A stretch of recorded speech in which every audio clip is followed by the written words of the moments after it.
এইটো চোৰৰ বাচ্চাই হাইলাকান্দিত দুজন অসমীয়া যুৱকে অসমীয়া ভাষা কোৱাৰ কাৰণে মাৰপিট কৰে, অপব্যৱহাৰ কৰে। তাৰ মতে হেনো হাইলাকান্দিত অকল বঙালী ভাষাহে চলিব। প্ৰথমে এই ভিডিঅ' ক্লিপটো চাই লওক। বাংলা মাত, অরিজিনাল বাংলা মাत।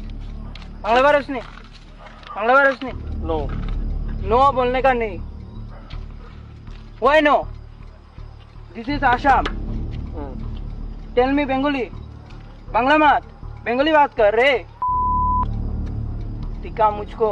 असम में तो आसामी से चलता क्या है। असम में? मेरा असम, ये बंगाली हम लोग बंगाल का। हम लोग क्या करेगा रे? क्या करेगा?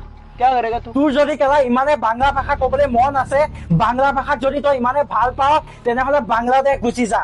এইখন অসম হয়, ইয়াতে অসমীয়া ভাষাই চলিব।